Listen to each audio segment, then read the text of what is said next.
The Union Army was driven through the streets of Gettysburg to this hill. They dug in for a defensive fight.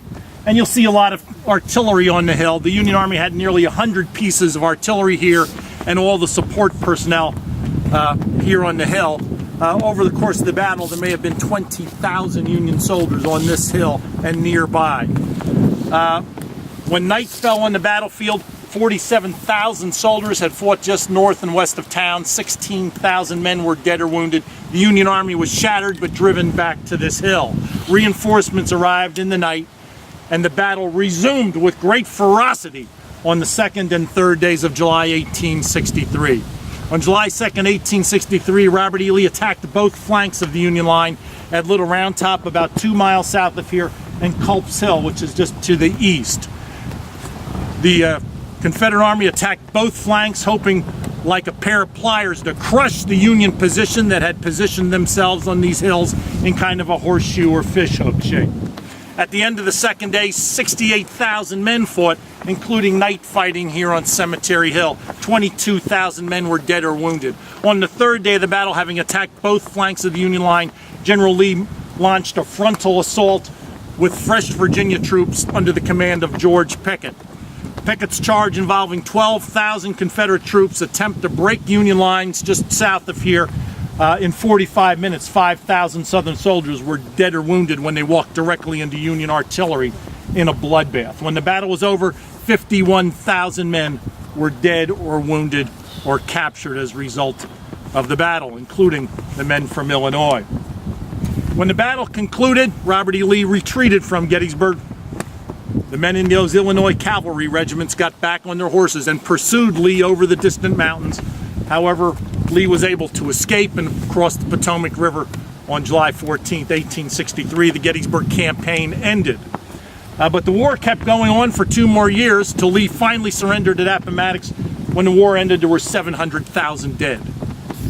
But if Lee had broken through here in Gettysburg, the country would have been torn in two and slavery would have continued. So when you stand on this blood-drenched ground, you just might remember that this may well be the place where slavery ended and freedom began.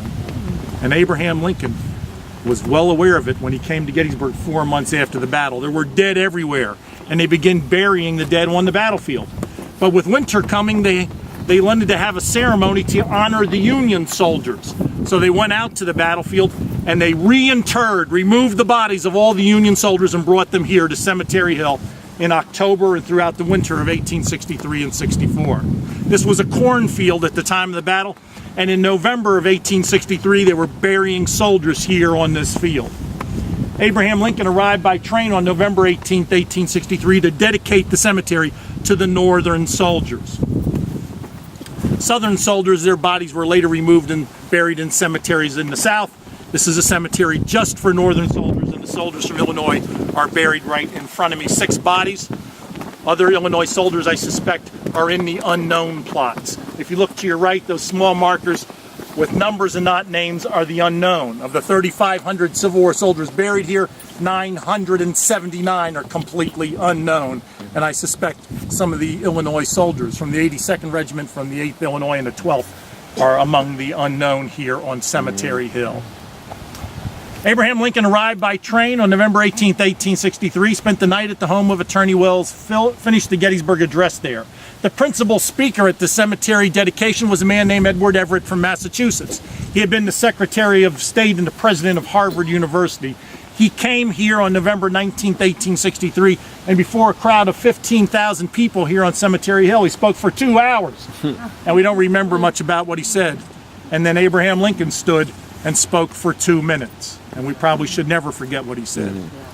Now, a lot of people who come here want to know, where did he stand? And if you look behind you, you'll see the Soldiers' National Monument, dedicated in 1869.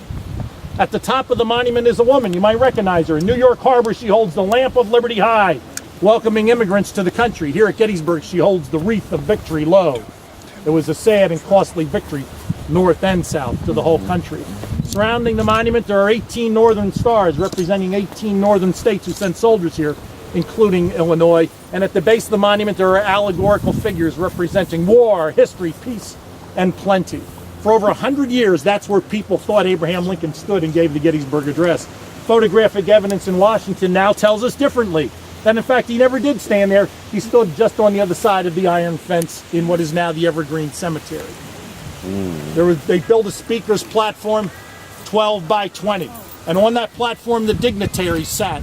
And on that platform Abraham Lincoln would stand and speak for 2 minutes. The spot is not marked in any way, but on the other side of those fences he would say, 77 years ago, our fathers brought forth on this continent a new nation, conceived in liberty and dedicated to the proposition that all men are created equal. And not far from here he said, the world will little note nor long remember what we say here, but it can never forget what they did here. And then that man from Springfield would say, this nation under God shall have a new birth of freedom, and government of the people, and by the people, and for the people, shall not perish from the earth. The spot is not marked in any way. I can show you approximately where it was. But you know what? It doesn't matter where he stood. It does matter what he said. So with that, I'm going to conclude this tour. Thank you so much. That was great.